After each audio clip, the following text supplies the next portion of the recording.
Friday. We do have a few seats here in the front, so if you find a seat, you're welcome to grab one of those seats. We have some construction going on here at PCDS, and so this is the first time that we've held this event in this location because the new music building is being built and a classroom is being held in First Hall, so we've done some reconfiguration as far as the meeting spaces, so thank you for your flexibility as we navigate through those changes here on campus. I'm really excited about today's workshop about executive functioning. We have talked about executive functioning for the last several years here at Lower School at PCDS, including having executive function as part of our report cards for every reporting period. And so there's a section there for executive functioning that has all the learning objectives. So that way throughout the lower school experience, you're able to track and see how your child is doing in terms of executive functioning. We believe that this is a really important skill in building the foundation of what they need to be a successful student and really a successful adult and grown up and human being. So we want to be intentional about those efforts. And I'm excited today to have Dr. Sheila Baumert with us today. She attended Princeton University. She also got her master's degree in European history from NYU, and she's done college and career counseling at Berkeley. And we're really happy that she's here today. She has extensive training in executive functioning, has done lots of counseling, lots of support. She herself has tutored in executive functioning. And so we're really happy today that she's able to be here. She's from Revolution Prep, and she's going to be sharing her experiences and helping us better understand what executive functioning is like. So let's give her a warm PCDS welcome here this morning.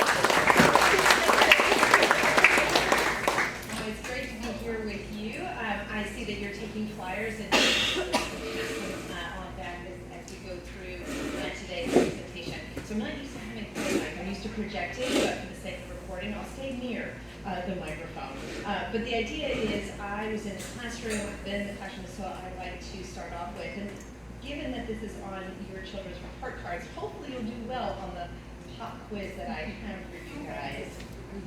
How well do you know what executive functioning is? It's that large umbrella term, and the icon that I had chosen here to go with it, this image, we'll talk about this image in a little bit. I thought that was me. I thought I was doing really well at that kind of an image. So just, full disclosure, I have two children. They are flown, they are grown, but I remember when they were young and this idea of multitasking, it's a myth.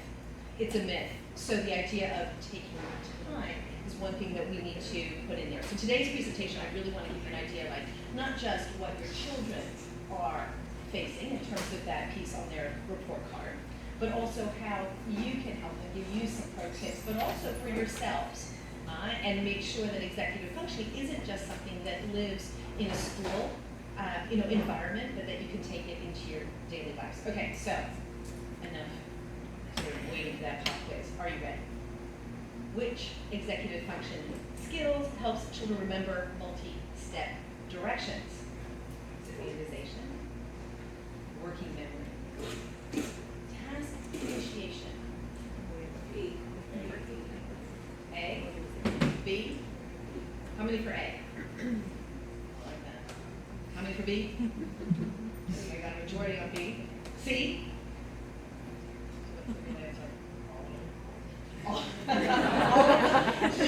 Yes, you do need all of them, but we really like to think that it is B. So ding, ding, ding, everybody who said B. A will definitely help you. Organization is always a really good thing, right? Task initiation. This is the idea of leadership. And I put that in there because it's kind of one of those little red herrings in terms of taking leadership that's often this idea of executive function at a higher level. Yes, leaders often exhibit really good executive functioning skills. But B, in this case, is the answer. True or false? Executive functioning skills fully developed by age 10. No truths?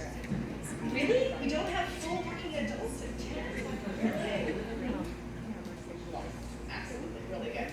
Which of these is not an executive functioning skill? Is not an executive functioning skill? I put in here a little standardized testing, piece in there. Not, right? So planning, impulse control,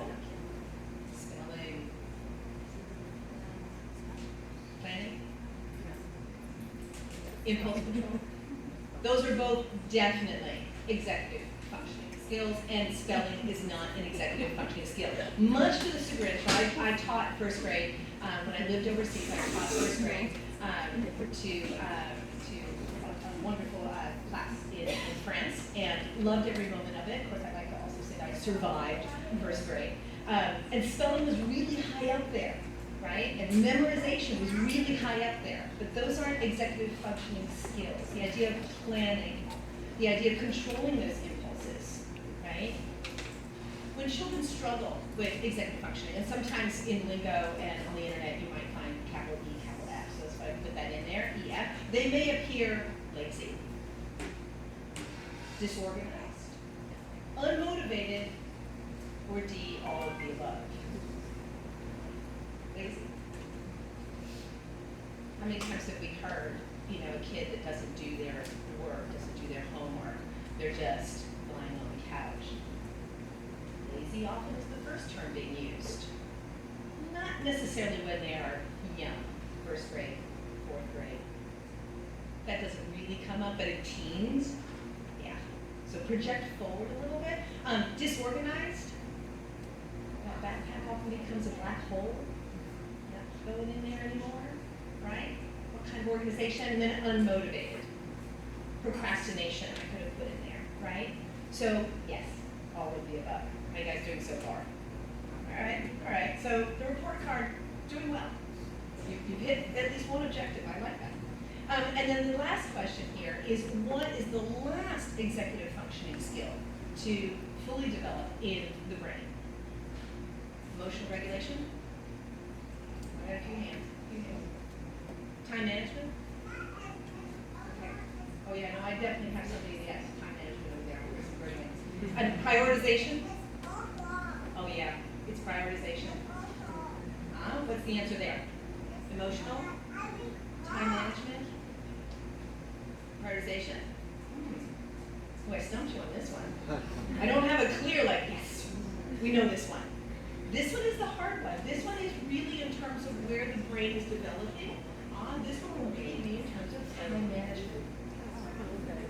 This is time management. This is the last piece to develop. And that's surprising. Even for, I've done a lot of research. I've worked with researchers. I mean, who here has older children? Who remembers being a young adult? Time management still eludes a lot of us, even as older adults, right? So compound that with a young person's brain. So there's your answer, Pete, just in case I missed anything. But yes, the idea is we really want to know what executive function is all about. And this particular image is great. This is from UCLA's neural imaging idea. I will not walk too far away from the, maybe I can actually see. Okay, does that work? Okay. So the idea is you want to take a look at this brain. And take a look at the idea of, I gave you a couple of brains here. I'm just going to put a few here, and I'm going to ask here. Can you pass those back? So they go one per table. You each got your flyers, you got pens. Push the brains back, absolutely. This is our little Revolution Prep brain. I'll bring more for next week because I need to get more for you guys. Do I have more? I have more pens. So Curtis, we have a brainy crowd. We want to make sure, and pens, that kind of thing. Some of you have to do a couple of exercises coming on here and there. But this is the brain. Anybody who has done serious brain research, neural research? Cool. I'm going to have you come up and speak. But the idea is, do these images resonate with brain development for you? In terms of where a young child's brain is, what we're taking a look at is the parts of the brain that are firing primarily in terms of that amygdala, which is in the center of your brain, hidden away. And actually, a social psychologist, Michael Delvin's taught me this idea of everybody take their hand and put their thumb in the middle. That's going to be your amygdala. Up here are really where your brain is developing. These are your neural connections that form that prefrontal cortex. and that prefrontal lobe that little by little are going to carve on down in terms of a mental image. If you have a PhD in neuroimaging, this is a little simplistic, and I apologize for either one of you. But the idea is, if you pull these down above and over your amygdala, you're beginning to control your impulses, right? And the idea of somebody saying, oh, they just flipped their lid, that's the idea. The amygdala is exposed. The amygdala is really what is holding all our emotions in check, our impulses in check, and that sort of instinctive behavior, the fight or flight idea. You've probably all heard of that. So the idea is that, how do we control that? Well, in a young person's brain, that's completely exposed. Not physically, right? The brain is still there, but the neural connections are not quite there. And so it is our job as teachers, as counselors, as parents, as older siblings, to help form those connections, and the right connections that we want to help develop. So keep that in mind in terms of where your child might be, and have a little empathy as they get older, and those of you who have older siblings, right?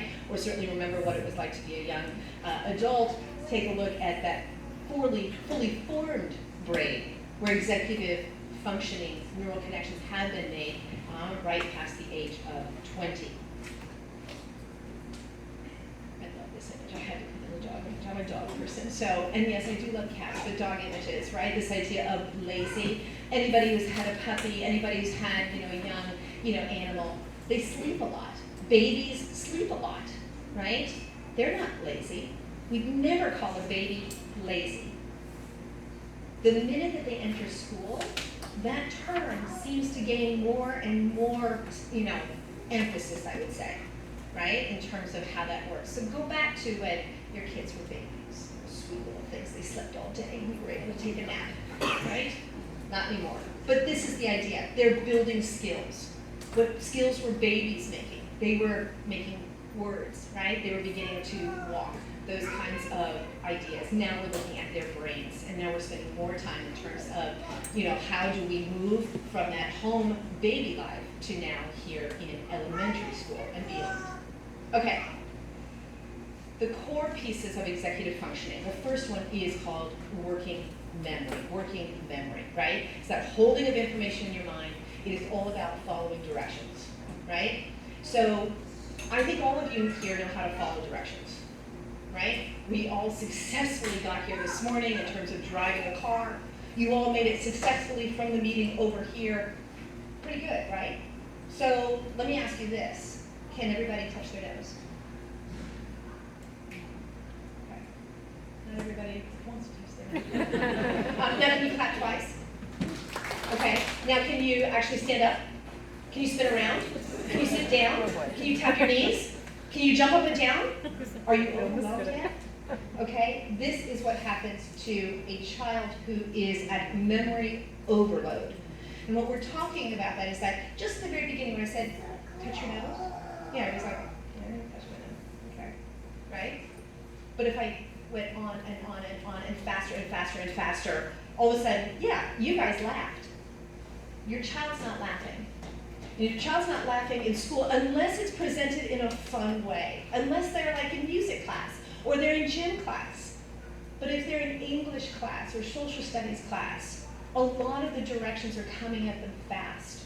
Or if they have to start moving into this idea of doing work at home to present for class, right? Or even this morning, presenting.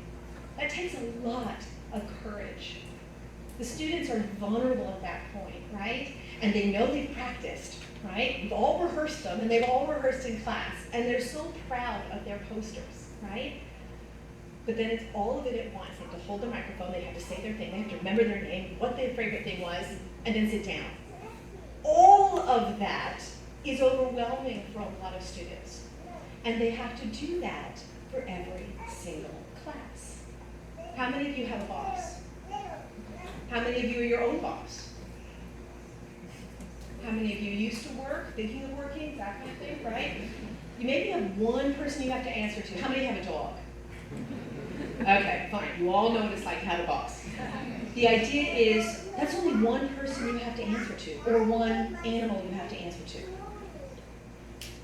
Your children answer to 5, 6, 7 different bosses a day, right? In terms of the number of teachers that they have, right? In terms of the number of classes that they go to.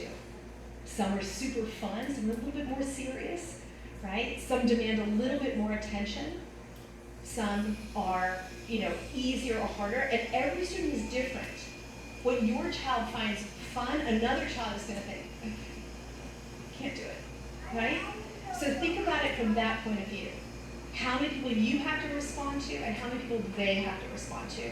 So memory overload becomes a very real thing.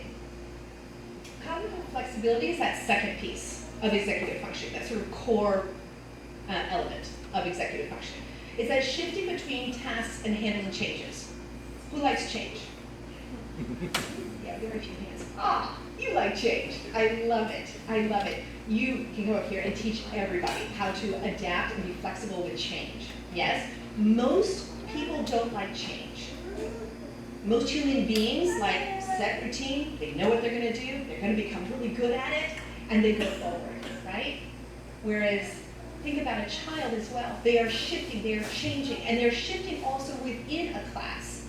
I love spelling, but now, we have to write now. Or we're going to do addition, right? Or subtraction. Wait, I just figured out how to put these two numbers together. Now I have to figure out how to subtract, right? So I'm being facetious, but the idea is that you can see where change happens in a child's life. Again, it becomes this idea of multitasking for many children, right? Where we as adults, we think we can multitask. We actually aren't. We're just really good at making that transition. And we become really good at that because we are thinking adults. And we're older, and we have to, right? But the idea is that your child isn't quite mature enough to multitask at the level that you guys are, right? So have empathy from that piece. Actually, I think that's perhaps my bottom line, is to have extra empathy for your child, right? But the idea is in terms of, if I asked you to do this particular task, right? Like maybe on the back of the sheet or you know what? I brought paper. Oh, look at me. So actually, I'm going to have you do another task. So here, I'm going to ask you to take one and pass one back. I'm going to ask you to do that. Thank you. And can you do this? I couldn't. I sat there going, are you kidding me? This is going to be the exercise that I'm going to try out. And this is just it. Can you write your name? On one side of the paper, and another side, can you draw a shape? Right? And so this is what you're asking children to do in a lot of different situations in their classroom, things that they're not used to doing. How many times have you done something like that today? Or yesterday? Or 2 weeks ago? Right? So think about it from that point of view. What is new to your child? What do you think is normal? And what do they think is completely new, different, challenging, impossible? So, switching gears, very difficult.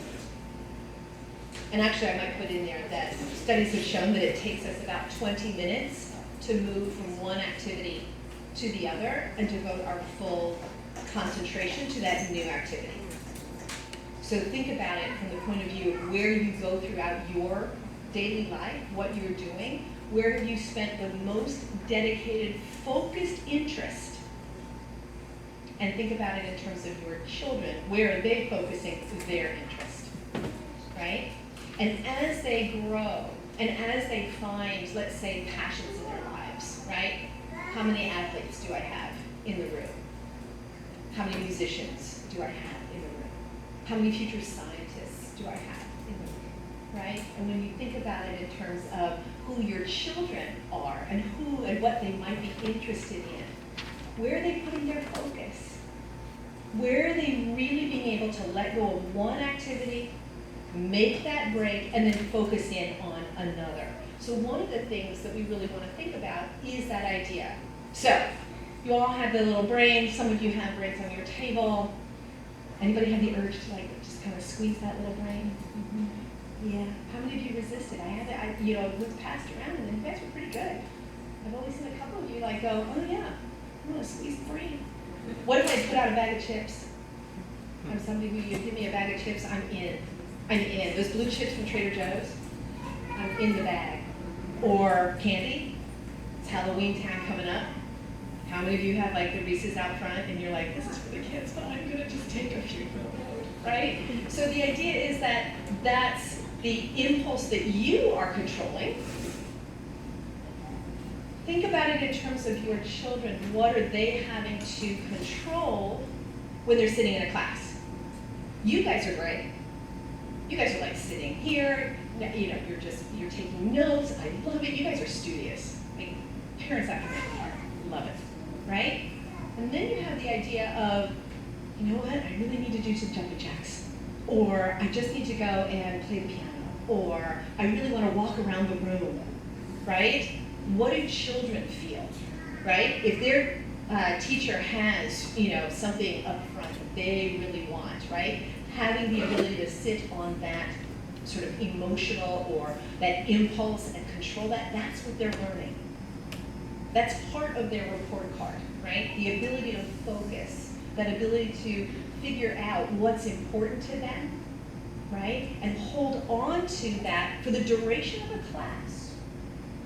Switch, next class. Switch, right? So they're having to navigate so many issues all the way through.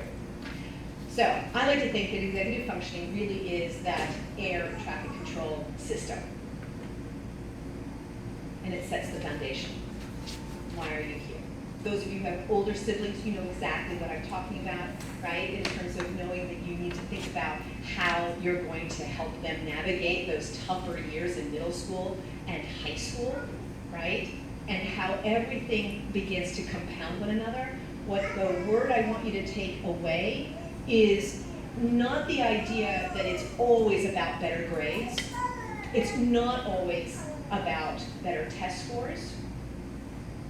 Yes, those are often byproducts of somebody who functions at an executive level, but we're much more interested, and those of us who do the research on executive functioning are much more interested in independent learners, those who think critically. We are much more independent in resilience, those who are willing to take risks, those who are willing to see what a risk can do and benefit and take the lessons from either a failure or a bit of a setback, and then certainly that last word, confidence. You cannot have a successful student without being a confident student. So let's think about a couple of skills that I want you to be able to think about that they are developing every single day and that you can help with. So yes, when I talked about organization and organizational skills, absolutely, think of a routine. So you can actually create these little tags, right, that can actually help your child think about, okay, what do I need? Do you guys have a checklist before you leave the house? Do you have this? Do you have that? Do you have this? Do you have that? Do you do it the night before? Or is it a frantic rush the morning of? Normally, the younger students, everything is kind of prepared the night before. It's not always that mad rush out the door. As they become teenagers, it often is that mad rush out the door with no breakfast, right? And I could have put a whole slide on food and sleep, but that I think, you know, you definitely have down, but it is true. The correlation between lack of sleep and the inability to think is like being on drugs, right? Or alcohol or some version of the two, right? But again, clean out that backpack, clean out the desk, right? When you're thinking about like the next piece, can you find anything? Now I've gone old school with the image here in terms of stack of papers, but this works in Google Docs. How many of you can find exactly what you want? I've often worked with teenagers that have all their little Google Docs and they've got them all going and they feel so good and you know they're getting ready. And I'll be honest, this is 8th grade into 9th grade, they're making that transition, right? They've created their Google folder, right? But as they go through the year, that Google folder just becomes a series of documents, one after the other. I said, can you look up, you know, the French verbs that you worked on last week? And they will go and then they search. I will give them the 5 seconds to type in the word French. They go French homework, and they have 20 documents of French homework plus something from their physics class because there was a French physicist that they studied the week before. not helpful, right? So organization, you can take this and create it digitally. Then the idea of distractions. Now in terms of what is a distraction, I've been thinking like maybe I should be adding a refrigerator on there. Yes, you can tell I'm all about food. But the idea is that where are they being distracted? At school, a lot of these things are taken away, right? I did see some comfy chairs, which is excellent, right? And I did see the idea of, technology, right? But what else is a distraction versus a real break? Because this is what I want you to think about. Again, my athletes really get this. My musicians really get this. I mean, who plays from, the beginning of a performance to the end? There's always an intermission. There's always a moment of a break. There's always a moment where you get to recharge. I mean, those of you who played Beethoven's Ninth, you cannot do this without, number one, practice and a couple of intermissions in between, right? So the idea of, where you might be, take a break it up. And when you're talking about smaller and younger children, those breaks are bigger. Those breaks are longer. There's no set rule in terms of, you need to study for 45 minutes, then come up for air. Well, a first grader, 45 minutes, they're going to be passed out in about 20 minutes, right? So this is just a guideline, and it's a study to show you that a dedicated break, not a distraction down the rabbit hole, is very different, and it recharges you versus just go until you collapse, because you will. Or your child will, or they will hit a wall, and then you will have the emotional outbreaks that come with frustration, exhaustion, lack of confidence. All of those pieces, you're compounding that. So really help your child to realize that there are ways to say, okay, let's work on this. 5 minutes. 5 minutes is great, much better than thinking, we gotta get through 50 minutes, right? No, let's see what can be done. Let's do this for 5 minutes, and then let's go take a walk. And then let's go do some playtime. Playtime is a dedicated break. It's not a distraction. So really think about the shift in those two words out there. And then some of you have heard, I'm sure have heard of SMART goals. Breaking down a big objective, like I've got to create an entire identity poster by next week. Okay, that's a lot. But if we break it down, take a picture, right? Save time for taking multiple pictures, right? And choosing which picture will go at the very top. Then think about all the other pieces, take them one at a time, and set a deadline. How about today, let's just work on your favorite song, which may take an hour because you've got great playlists, and there's a lot of really good interest in that. Or if you like soccer, well, again, they may take a little bit longer than you're thinking because they're actually going to want to play what they're interested in, right? So think about it from that point of view. Accountable. So everybody, I want everybody to take a look around at each other. Everybody look at each other. You're all friends. Look at each other. Say hi. Yes. I feel like I'm in church. Yes. Everybody say, greet each other. Now, this is not about church. This is about making everybody your accountability buddies. When I work with students in class, I have them do the same thing. Do you have your accountability buddy? Because that makes a difference. For your younger children, it's you guys. You guys are your children's accountability buddy. And what does that mean? It means that you take their planners, or what they have to do, or what they brought home, and you put it on your desk, or the kitchen desk, or on the refrigerator, wherever you are going to see it often, and that they are going to see you seeing it. That's making sure that they can stay accountable, but it also makes them feel super proud because, mommy and daddy actually care about what I do. And what I do during the day, during the week, they know what I'm doing. They're with me, so that when they do leave you in the morning, they know somewhere that you're keeping track of that. In a good way. I'm not talking about, like finding out where they are every single day. That comes later when, you drop them off at the mall kind of thing. You're like, okay, where are they? That's not this. This is I care about what you're doing. I care that you have, this particular project coming up. I care that you have a soccer match coming up. I care that you have an orchestra rehearsal or that you're going to perform with the choir, right? I care. That's what the accountability buddy is all about. And then, yes, at the very bottom, celebrate those wins. Even if the win is all about planning, even if the win is sticking to a routine, even if the win is absolutely setting up that great plan, that's a win. It doesn't have to be the finished identity poster and presenting at, at the presentation this morning, for example, right? It can be the small pieces in between. Approach the challenges with growth mindset. How many of you have heard of growth mindset? Oh, excellent. So I don't have to spend a lot of time, but what I want you to think about is the language.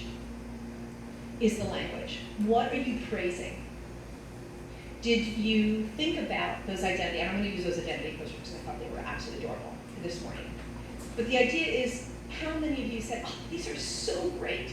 You're so smart. Of course yours is the best. I hear some giggling. I can hear you can tell that something is wrong with what I'm saying. Actually, there's nothing wrong with what I'm saying. There's nothing wrong with telling your kid that they're smart. There's nothing wrong with telling them that they're the best. But you need to qualify that with how much hard work they put into it.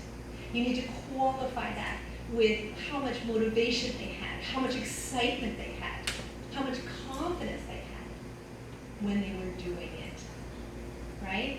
That's the piece that you want to always praise. You want to praise the process, not just the outcome. Because then when you get to that high school level, you're going to be praising only the A grades. You're only going to be praising the top score. That's what that translates. And there's nothing wrong with praising an A. Yeah, great. But you want to make sure that you're actually praising the effort. And it's true. I've worked a lot with musicians. I've worked a lot with athletes. Winning the game, winning the race, performing on stage is often, right, that final outcome, and that is how you are judged. But you're not often judged when you're in first grade for that. So you build that now.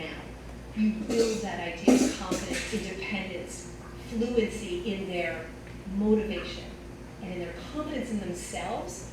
Then they can tackle that performance at a later date when they are older, when they're being trained, and when they are working towards that, they can always come back to this foundation piece.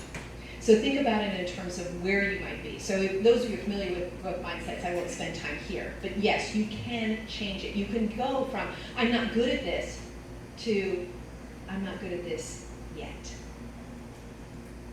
I'll never be good at my multiplication tables. Well, you're not good at it yet.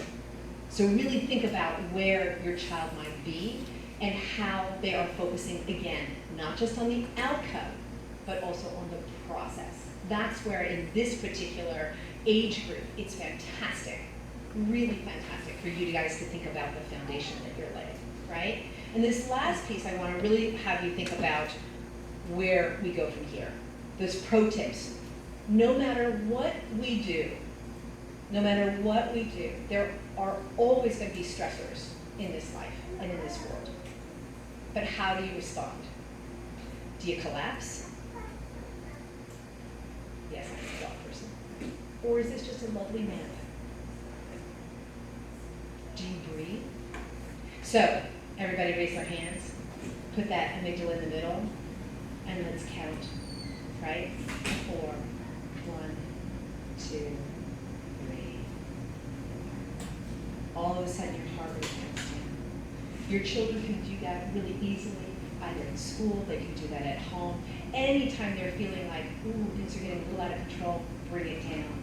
You can also do something called square breathing. How many of you do yoga or mindful? Yes, absolutely, right? The minute you focus in on your breathing, everything else calms down. Your children are also going to really appreciate that. When they were babies and you held them close, they started to hear your heartbeat again. That calmed them down immediately. now that they're further away from you, try it in terms of that square breathing in for 4, hold for 4, let it go for 4, and hold for 4. And there you have that square breathing. And they can work on that at any time during the day. It's also great for us as adults to remember that. You know, I mean, life gets a little messy, right? And sometimes a little out of control. So you can also use those. I try and use that when I'm on the road. I try and use that when the snowbirds all come back into town. So the idea is that where are you? Where are you in being able to respond to the stress?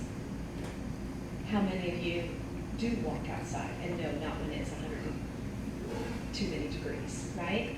But most of the time we can go and walk outside. How many of you walk outside with your children? Yeah. How were they after the walk? Yeah. They're much calmer. They're able to tackle a new thing. So that's also something to think about. When you're working on a particular project, let's say the identity poster, it gets to be a little too much, put it down. Go take a walk. And yes, if it's 120, just around the living room is great, right? But that's the idea. Take a moment to walk and separate, right? The last thing that I would do is write. So every student who begins to write, right? Even the younger children, they're just beginning to figure out how to write. They can do this orally as well, and you could take dictation for them. But the minute that they're able to write, have them write out the worst case scenario. Have them write out their anxieties, their worries, right?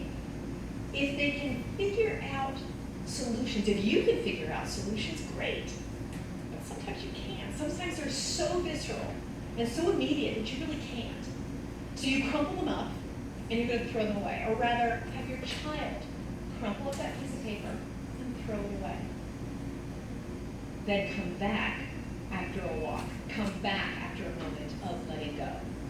And find solutions to 2 or 3 of the biggest worries out there. And that starts the idea of journaling. That starts little by little. Because one of the things to think about is that when something doesn't go well, even the best laid plans sometimes fall short. You can go back and say, okay, did we find a solution or we need to retweak that plan? So those are things to think about in terms of where you might be, helping your child figure out what to do, and then when to turn for help. A couple of places. As your child grows, you want them to become an independent learner. You want them to become confident, right? They become self-advocates. They know when they need help. When they're super young, you guys have to help them to figure out when they need help and who to turn to. The first person to turn to is your teachers, your counseling team. Everybody here is absolutely trained, right, to help your child, but so are you guys. You guys are parents, right? And yes, you're learning along the way, but when you need that extra help, absolutely, turn to your teachers. Turn to your teachers. Your students will become those self-advocates as they get older, as they go into middle school and high school. Becoming a self-advocate is the best thing that they can be in terms of where they need help. And then play dates. Play dates, you've all heard of study groups perhaps. If you've done higher degrees or if you anywhere in college you already formed, a study group to really get, those extra questions out and really do well on the test, right? Play dates are not quite that, but play dates are that idea of I'll stay next to the microphone, are that idea of socialization, or that idea of helping one another, maybe working on that identity project together. But a play date also has the emphasis on play and allowing your child to take more time of the play and maybe less time on the work. And that will flip when they go to high school. There will be more on work and less on play, but the foundation will be laid here. So I hope you've taken a lot from today. It was my pleasure leading you through what executive functioning is, how it can help you.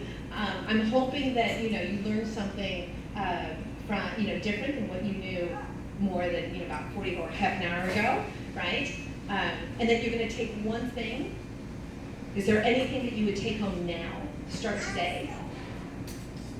Maybe the breathing, yes? The checklist. The checklist, absolutely. And it feels so good to check things off. My son right now is training for a marathon. He's printed out his whole game plan. I, of course, am already allergic, but I'm a library girl. But the idea is that he takes the pink highlighter. He's 26, by the way. He loves checking that thing off. Like, 11K, yeah. 20K tomorrow. I'm already dying, but he's loving it. So just to let you know that kids love, adults love. How many of you, Frog and Toad, making a list, the to-do list? The first thing, and they lose the to-do list, and the first thing is like, oh, make a list. We made a list, we can check it off. Or we watched a sunset together. That was the last thing on our list. That's what I remember. So even if you lose the to-do list and you have one thing that you can check off, the day is not lost. So I love that idea, right? And yes, you can teach executive functioning skills, just like you can teach math, just like you can teach reading. So for us, in terms of who we are in terms of executive functioning, you have a flyer. Anybody who can get a flyer, I can hand out more flyers, and I will leave more with Mr. P here later. But the idea is this is where you can find more about executive functioning. All of our tutors have been trained in executive functioning, so that you're not just getting, oh, let's review your multiplication tables, but, ooh, we also need to realize that you need help with organization. So it is scaffolded onto any kind of academic support you may need. And that's what I think is critical, because yes, we absolutely can have a class just on executive functioning, but maybe you also need that academic reinforcement. Maybe it's multiplication, maybe it's spelling, right? So the idea is that's who we are. It's also on our pens. Anybody, you can fight over the brains, and I promise to bring more brains and leave them in the office. What else do I have for you guys? I have, oh yes, it's just to say in terms of where that training comes from. We also have specialized tutors for those students who have present different kinds of learning disabilities and differences, right? And so we have a cohort of tutors that have been trained by the Rush Neurobehavioral Center out of Chicago, right? And so that also is something that is giving you a resource to go to. Not everybody learns in the same way or at the same pace, but just to give you an idea of that's where indeed we get our training. And then, no surprise here, I could have left you just with one slide today, but I think it was a little bit more fun to do something a little bit more interactive and a little bit more engaging, so thank you. I had great fun.